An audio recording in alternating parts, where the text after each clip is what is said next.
एक छोटी short story पहले सुनाऊंगा आपको, उसके बाद थोड़ा सा जो डिग्री के बारे में आप लोग कह रहे हैं, स्कोप के बारे में, उसके बाद करते हैं। साइबेरिया का नाम सुना है आप लोगों ने? Yes sir. क्या होता है साइबेरिया? Sir ice. हाँ बोले। आइस। साइबेरिया में सर्दी होती बहुत, और जब शदीद सर्दी हो जाती है तो वहाँ से जो वहाँ के जानवर हैं, परिंदे हैं, वो माइग्रेशन कर जाते हैं। हमने सुना होगा ना, साइबेरिया से परिंदे माइग्रेशन करके दूसरे ममालिक में जाते हैं शदीद सर्दी। तो ज्यादातर जो लाइफ है वहाँ की, या वहाँ के एनिमल्स है, चुरिंद परिंद है, वो माइग्रेट करके दूसरे ममालिक के अंदर चले जाते हैं। लेकिन जो भेड़िए है ना साइबेरिया में, वो माइग्रेशन नहीं करते। भेड़िए क्या करते हैं कि जब शदीद सर्दी होती है, शदीद सर्दी होती है, तो अब चूंकि बाहर जो है खाने पीने के लिए कुछ नहीं है, जो बाकी चरिंद परिंद है वो तो माइग्रेट करके चले गए, और सर्दी भी इतनी है कि वो बाहर निकल के अपना रिस्क तलाश नहीं कर पाते, तो वो गारों के अंदर छुप जाते हैं, वहां बैठ जाते हैं। हम सारे भेड़िए इकट्ठे होकर गार के अंदर बैठे होते हैं, तो गारों में ऐसे दायरे के अंदर, यहाँ भी ऐसे दायरे के अंदर भेड़िए बैठ जाते हैं। अब बैठे रहते हैं, गुजरता रहता है। अब चूंकि खाने पीने के लिए बाहर कुछ नहीं था, और गार के अंदर भी कुछ नहीं खाने पीने। जैसे जैसे वक्त गुजरता जाता है, भूख बढ़ती जाती है, और जब भूख बर्दाश्त से बाहर हो जाती है, तो फिर वो भेड़िए क्या करते हैं, एक दूसरे को ऐसे घूरते हैं, एक दूसरे की तरफ उनकी आंखों में आंखें डाल के देखते हैं, और सारे एक दायरे में बैठे हैं। अब चूंकि वो जो बैठने का टाइम है वो कुछ घंटों का या मिनटों का तो है, वो कई दिनों का टाइम है। अब बैठे बैठे जो ही किसी एक भेड़िए को उनमें से ऊंघ आती है, नींद आती है, आंखें बंद होती है, वो थोड़ा वीक पड़ता है, तो सारे भेड़िए उसके ऊपर झपट पड़ते हैं और उसे खा जाते हैं, और दोबारा फिर आके अपनी जगह पे बैठ जाते हैं, और फिर एक दूसरे को ऐसे घूर रहे बड़े घंटे, कुछ टाइम गुजरने के बाद जब उन्हीं में से जो बाकी बच जाते हैं, उनमें से जो बैठे होते हैं, उनमें से जो ही किसी को नींद आती है, ऊँघ आती है, उसकी आंखें बंद होती है, वीक पड़ता है, तो बाकी मादा उसके ऊपर छपट के उसे खा लेते हैं। और ये सिलसिला चलता रहता है जब तक बाहर का एनवायरनमेंट या बाहर से उन्हें रिस्क जो है वो नहीं मिलता, बाहर का एनवायरनमेंट साजगार नहीं होता। अब होता क्या है? होता यह है कि कुछ लम्हे पहले जिस भेड़िए ने अपने ही ग्रुप में से खाया होता है किसी को, अगले लम्हे या अगले दिनों, अगले घंटों में उसको दूसरे बाकी उसके साथ। तो ये भूख जो है ये किस लेवल पे आ जाती है कि वो अपने साथियों में से, फैमिली के लोग हैं या उन्हीं के जो मेंबर्स हैं या उन्हीं की कैटेगरी में उनको वो खाना शुरू कर देते हैं। तो खाते किसको? जो सबसे ताकतवर होता है उसको,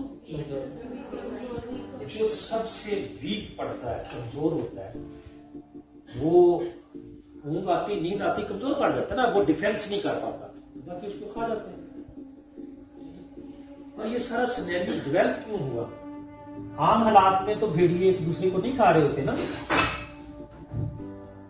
इस सराउंडिंग्स के अंदर जब जो ही एनवायरनमेंट चेंज हुआ, जो ही हालात चेंज हुए, तो उन्होंने एक दूसरे को खाना शुरू कर दिया। आपने वो मिसाल सुनी होगी कि जो सांप है वो अपने बच्चों को भी खा जाते हैं, जब शेरनी के पांव जलते हैं तो अपने बच्चों को भी खा जाते हैं। ये जो एनवायरनमेंट है, जो सराउंडिंग्स है, वो ऐसा सिनेरियो डेवलप कर देती है, ऐसे हालात पैदा कर देती है कि वो अपने ही मेंबर्स को खाना शुरू कर देती है।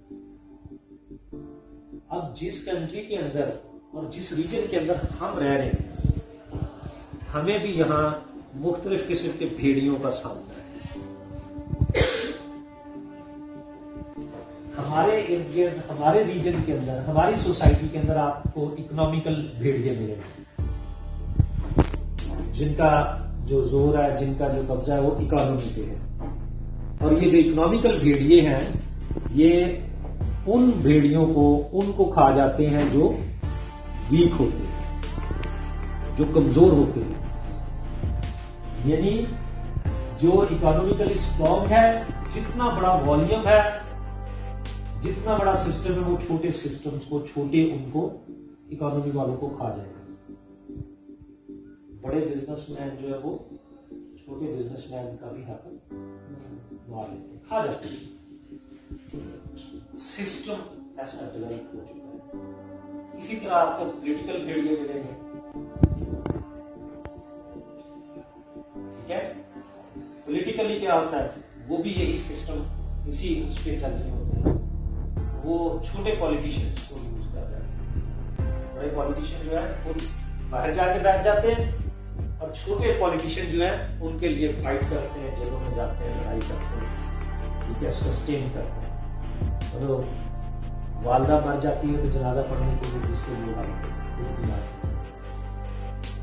अच्छा, इसी तरह आपको एजुकेशनल भेड़िए भी मिलेंगे। एजुकेशन के अंदर भी भेड़िए,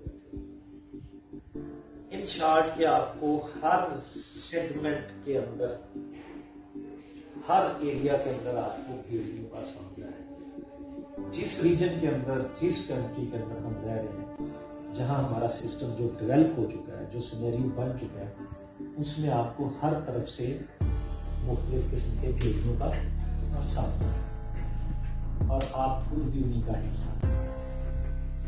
उन्हीं भेड़ियों में से हम भी। अब लुकमा किसने बनना है? जो कमजोर पड़े वो लुकमा बने। यू हैव टू डिसाइड कि आपने खाना है या लुकमा बनना है।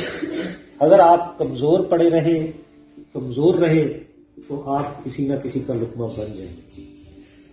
बड़ी मछलियां छोटी मछलियों को खा जाती, पुरानी पुरानी मिसालें, ठीक है। और अगर आप ताकतवर हुए तो फिर आप किसी को लुकमा बना देंगे, ठीक है। इसके दरमियान में इन बिटवीन कुछ नहीं है।